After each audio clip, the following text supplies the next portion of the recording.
মা যদি বাড়িতে না থাকে তাহলে বোঝা যায় সংসারে কাজকর্ম কি পরিমাণ আছে। একবেলা মা বাড়িতে নেই, তাতেই আমরা তিনজন হিমশিম খেয়ে যাচ্ছি। হ্যালো এভরিওয়ান, শুরু করছি একটা নতুন ভিডিও। আশা করি ভিডিওটি সবার অনেক বেশি ভালো লাগবে। আর যদি ভালো লাগে তাহলে একটা লাইক, কমেন্ট, শেয়ার দিয়ে পাশে থাকবেন। পুরো ভিডিওটা জুড়ে আছি আমি লিপি।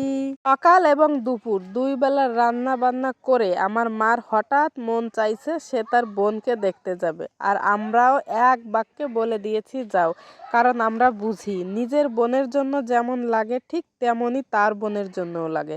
তাই মাকে আর আমরা কোনো বাধা দিইনি, মা চলে গিয়েছে আমার মাসি বাড়িতে। আর রাত্রেবেলা আমরা তিন বোন মিলে এই যে রাত্রের খাবারের আয়োজন শুরু করে দিলাম। রান্না মানেই মাথা ভর্তি টেনশন, কি রান্না করব, কেমন হবে, ভালো হবে কিনা, কেউ খাবে কিনা, কার কি পছন্দ, ইত্যাদি ইত্যাদি।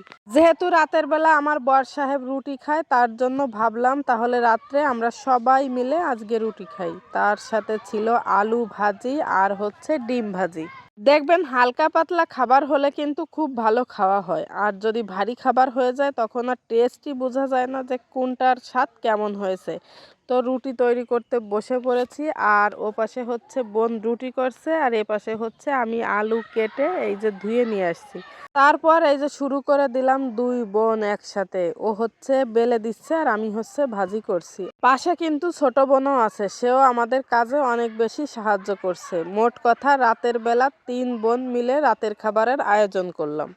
আর মা থাকলে আমরা কিন্তু কেউই রান্নাঘরের কাছেও আসতাম না। মা রান্না করা হয়ে গেলে ডাক দিত, আসো খেয়ে যাও। আমরা খেয়ে দিব্যি বের হয়ে যেতাম রান্নাঘর থেকে।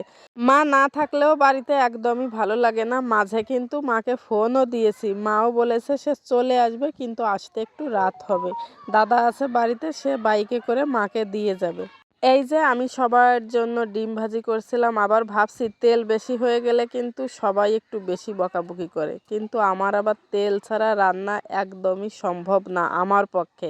সব রান্নাতেই আমার একটু তেল বেশি দেওয়া হয়ে যায়।